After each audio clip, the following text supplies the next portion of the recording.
Hi guys. So today we're going to be talking about hierarchy in the context of the Malayalam language.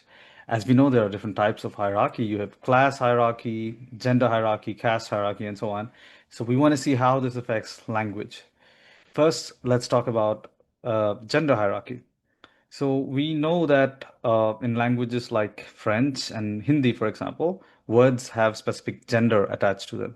Malayalam doesn't have this. So Malayalam doesn't have gender-based inflection, and it doesn't have gender for specific words. So you might assume that, okay, Malayalam is a more equitable language in terms of that. But yet, Malayalam does have some sort of invisible gender hierarchy in its language, and we will be talking about it. So first of all, let's take a language like French.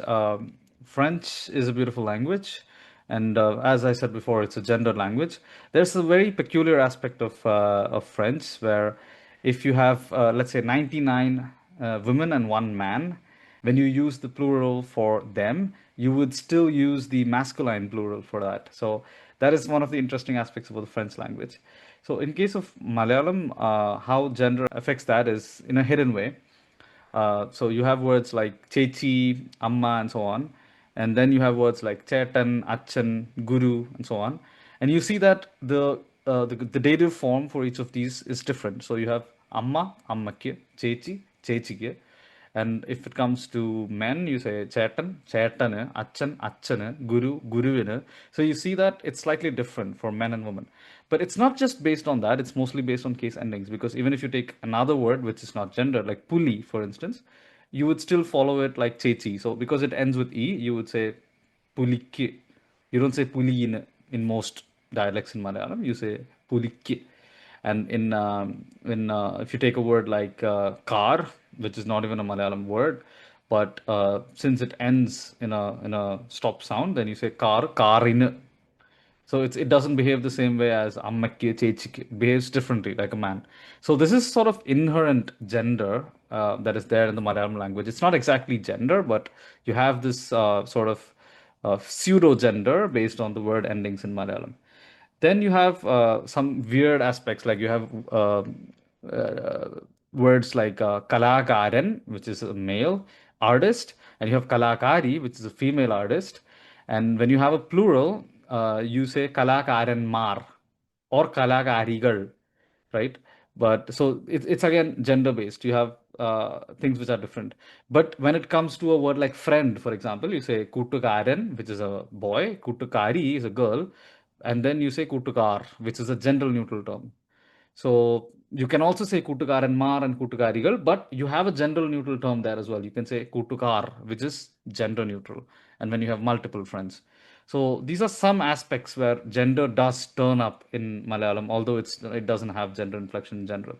So if you take a language like Tamil, you say Avan Vandan, he came, Aval Vandal, she came, Avar Vandar. So it changes based on the person, right?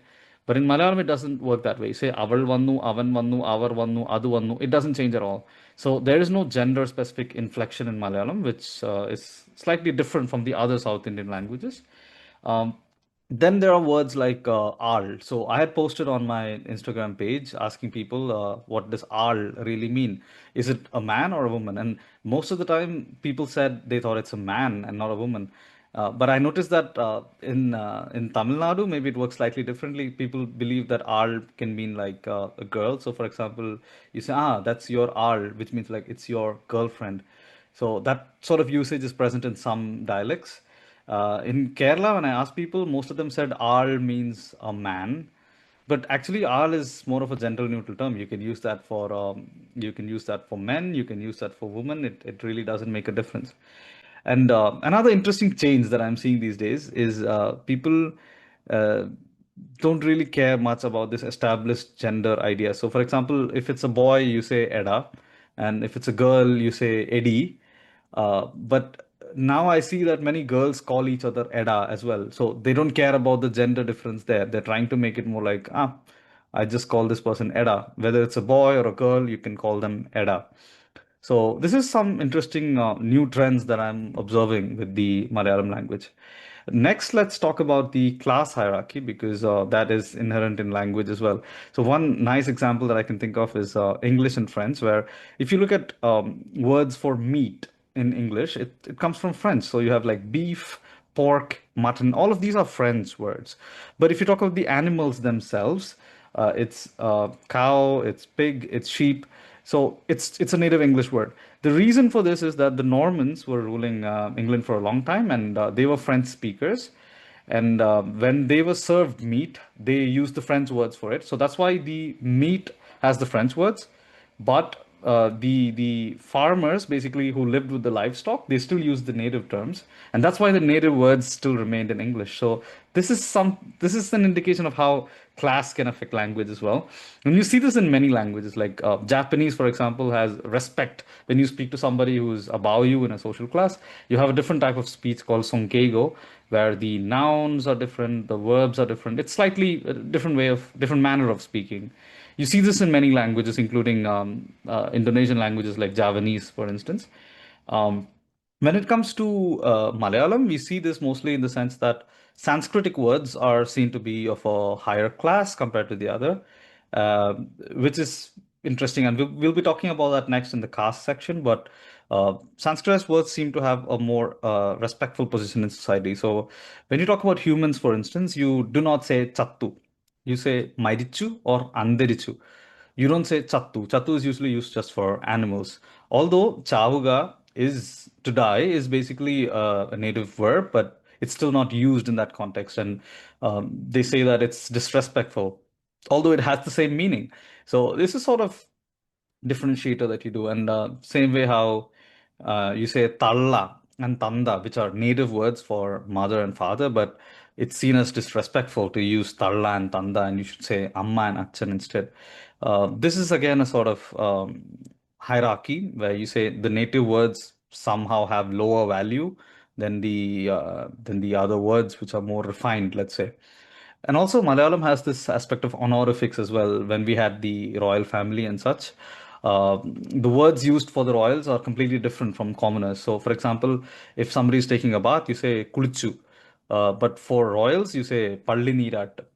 And if we are sleeping, you say orangi. But if the king is sleeping, then you say palli urakkam.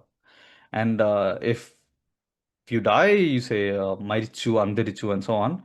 But for kings, you have Tipettu, Nadningi, and other words like that. So the words that you use for royalty is completely different from what you use for average people.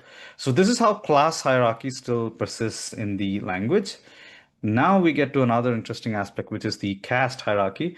So in Malayalam, we clearly see this difference that for some reason Sanskritic words are seen as higher priority and higher preference. So when new concepts are being formed, let's say scientific words, people prefer to use Sanskritic words because it seems more respectful, more refined, polished, let's say.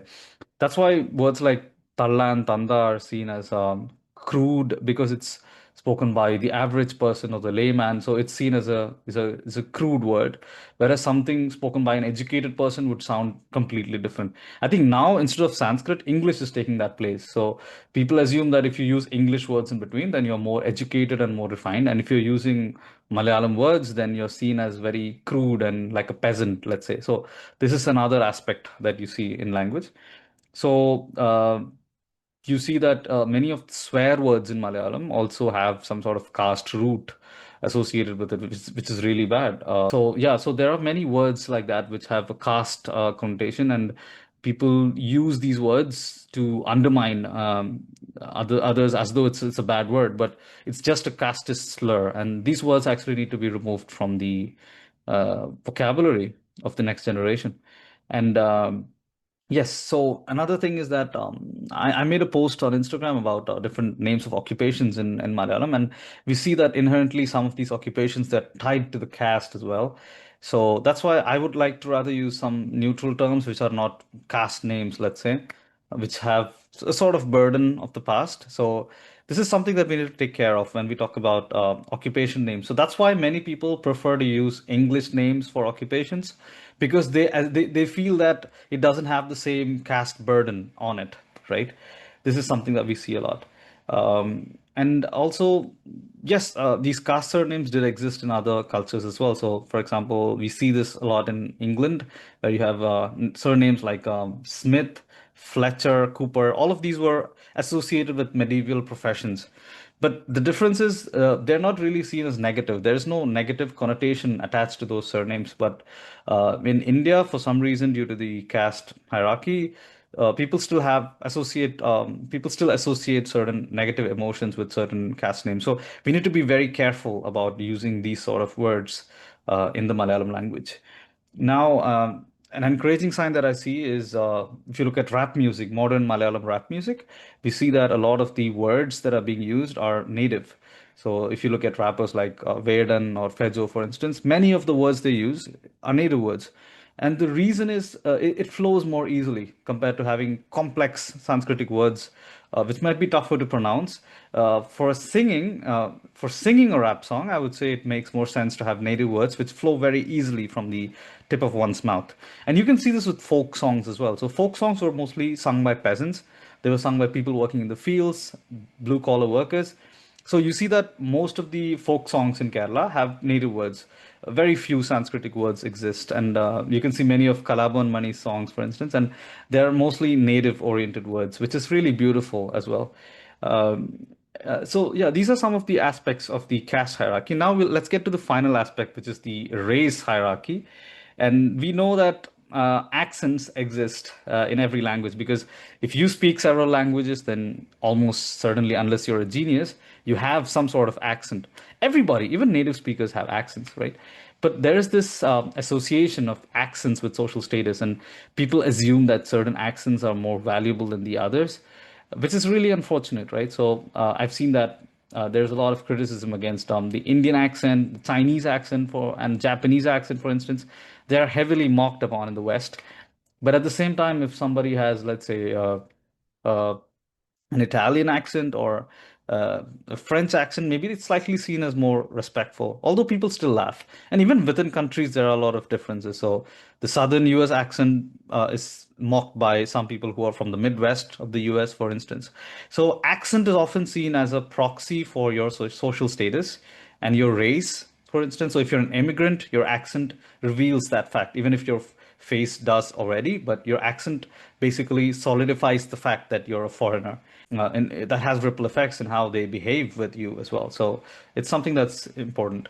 Now, in Malayalam, how does race play a role? I wouldn't say it's more race. I would say it's more regionalism because you have different dialects in the Malayalam language, and it's often seen that some dialects are funnier than the other, or some dialects are regularly made fun of. So if you look at Malayalam movies, for instance, there are certain slangs which are used for a sense of comic relief, which is unfortunate because there is no right accent or wrong accent. There's just different ways of speaking. There's no right dialect and wrong dialect. It's just a natural way that humans have been speaking for a long time. So I would say it's very unfortunate that Malayalis associate certain accents to be more standard. There are many people who claim that their dialect is the standard Malayalam and the others aren't. I don't think there is a standard dialect because all of the dialects are equally valid and everybody is speaking Malayalam, whether it's Kasargod or Tirundaram or Thrissur, everybody is speaking Malayalam. And I do not differentiate based on the accent or the dialect. You shouldn't do that as well. So another aspect when it comes to race is we see that there are many slurs that are now being used as well for foreigners or for people who are coming to Kerala. And this has unfortunately become a part of the language as well. So one example that I can think of is the word bhai. Bhai means brother in Hindi. But for some reason in Kerala, bhai is being used as a slur by certain groups of people, which is really unfortunate and this shouldn't happen. These are some things that we should be aware of in language when we are using, because in one way or the other, we are propagating these biases that we may have. So we should be aware, we should be cognitively aware of these biases that we're making. And that's a very important aspect to think about. So that has been this video. I hope it was interesting for you. We can have a discussion in the comments. Thank you.